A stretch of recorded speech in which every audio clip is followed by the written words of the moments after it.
Mas okay sa akin na pansamantalang maging divided ang Pilipinas kung masosolusyonan naman po itong problema sa korupsyon. Dahil yan po naman talaga mga bossing, ang number one problema ng bansa natin.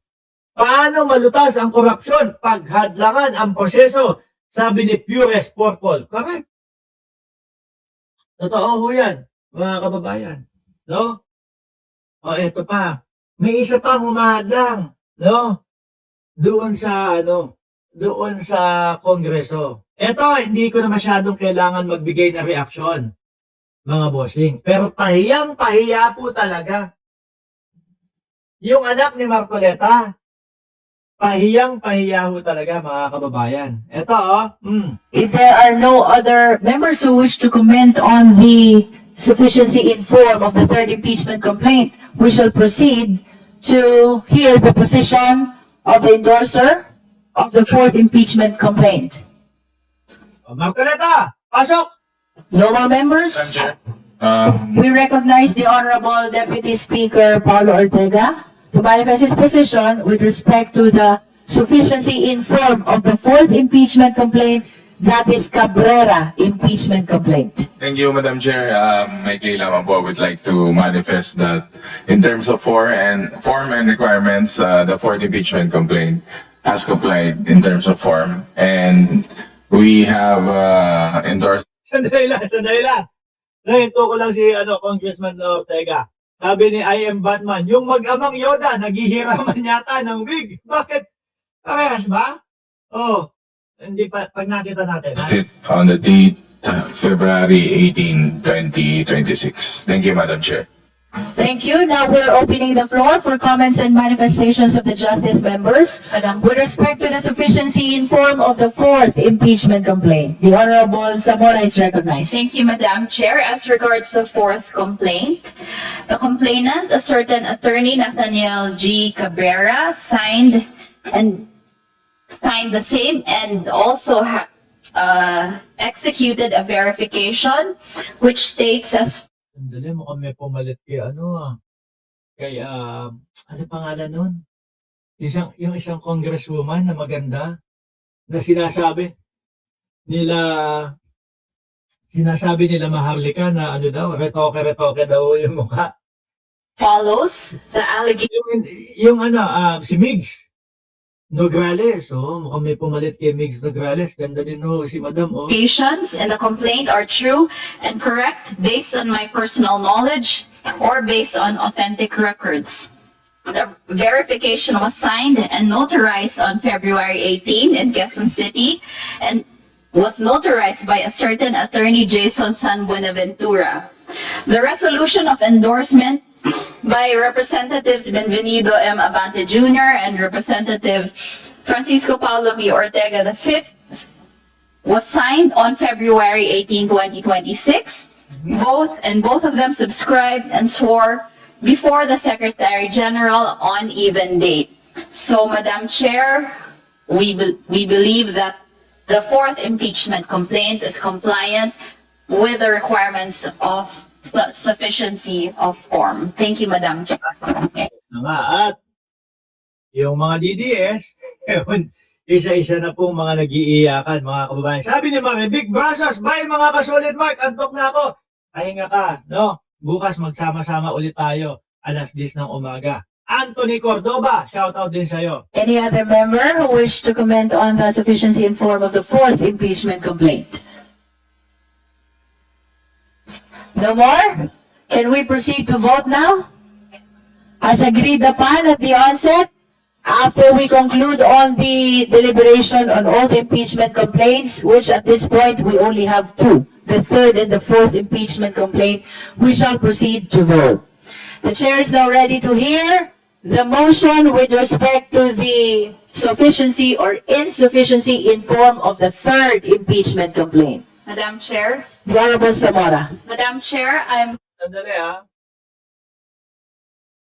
Naalala nyo yung mga sinasabi ng mga DDS na wala nang sapat na bilang sa Kongreso yung boboto para sa impeachment ng Vice Presidente? Eh sila-sila din ho ito, oh, at meron pa nga tayong bagong mukhang nakita. Di ba? Move to declare the third impeachment complaint as sufficient in form. There is a motion to declare the third impeachment complaint sufficient in form. Do I hear a second? Is there any objection? Hearing none. The chair declares the third impeachment complaint, that is Father Zabalia et al. Impeachment complaint, sufficient in form. So ruled. Okay. Nagwawala na yung mga DDS dun sa kanila mga social media. Kasi ayaw nila talagang umabot ito sa Senado, mga kababayan. Pag umabot ito sa Senado, mga bossing, ay naku po, hindi na po ito kagaya nung dati kay Chis Escudero. No? Yung dati kay Chis Escudero, mga bossing, dinribble-dribble eh. Pinagpasa-pasahan eh. Ito talagang yung nakasaad po na forthwith, mga bossing, ay talagang mangyayari, mga kababayan. Yung nakasulat na forthwith ay talagang ipapatupad. Baka pagkapasa pa lang, okay, bukas, no? Impeachment court na tayo agad-agad. Dahil si Soto na po. Kaya kung maalala niyo, ano mga pinagsasabi, pinagagawa kay Soto bago po ito, no? Kung ano-anong mga aligasyon ang ginagawa. Dinudurog nila si Soto, mga bossing, pero wala, hindi nagpatinag po, no? Tuloy-tuloy lang po. At ito ang kinatatakutan nila. Dahil pag umabot sa Senado, magkakaroon na po ng tagisan ng labanan ng ebidensya at ng ano nila, ng depensa nila. Mukhang weak yung depensa nila. Hanggang ngayon, hindi pa natin naririnig yung depensa nila. The chair is now ready to hear the motion on the fourth impeachment complaint. The Honorable Padiernos. Madam Chair, I move to declare the fourth impeachment complaint as sufficient in form. There is a motion to declare the fourth impeachment complaint, that is Cabrera impeachment complaint, sufficient in form. Do I hear? Mukhang wala natatakot na, no, sa mga Duterte. Pero iniisip nila, wala. Ano lang yan, aanohin ka lang, dadaragin ka lang yan, no? A second. The same has been seconded. Is there any objection? Hearing none. The chair declares the fourth impeachment complaint, that is Cabrera impeachment complaint, sufficient in form. So ruled.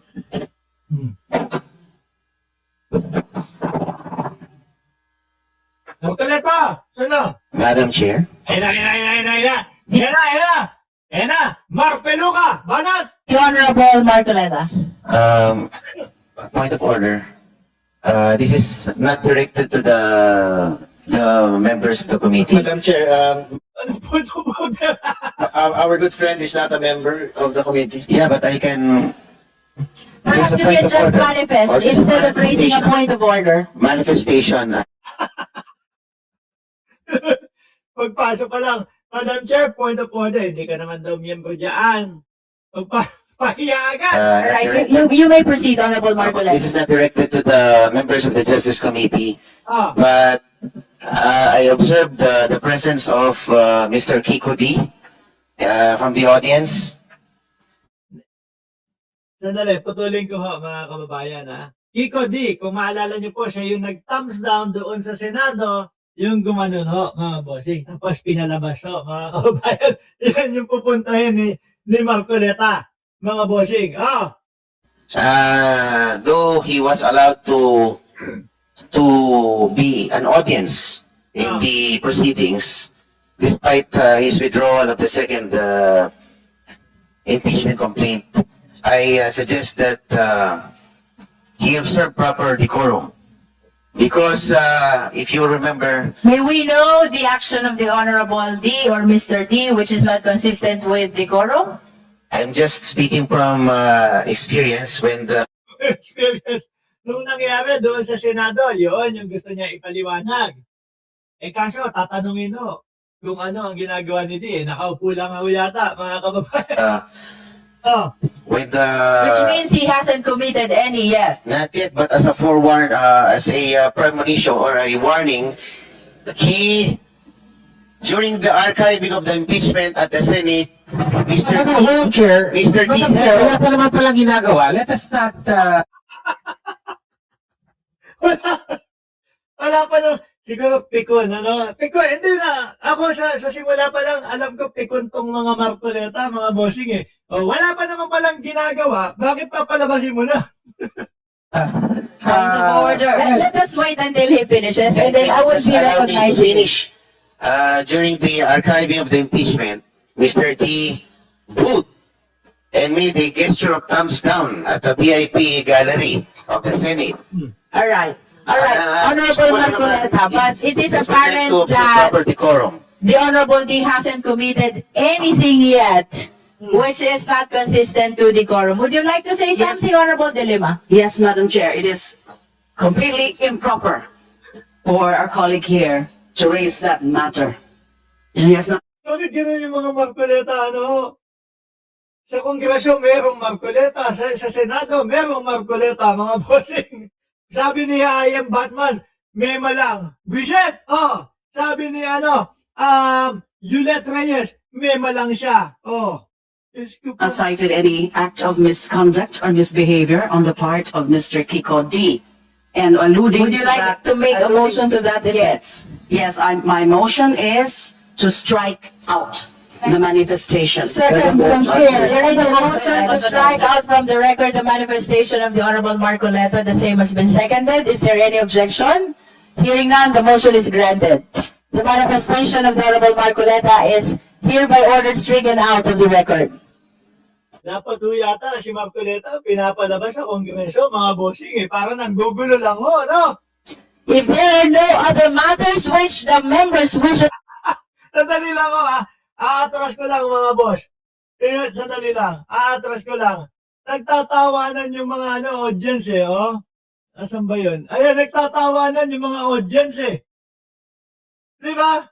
Sabi ni Cesar Reyes, puro kulang ang isip at utak ng mag-amang Marcoleta. Grabe ka. Matters which the members wishes to discuss, the chair is ready to hear your most favorite motion. Move to adjourn, Madam Chair. There's a motion to adjourn. The same has been seconded. No objection. Our meeting is suspended until tomorrow, 10 o'clock in the morning. Diyos ko po, Marcoleta. Naku, alas 10 daw ho yung meeting nila bukas.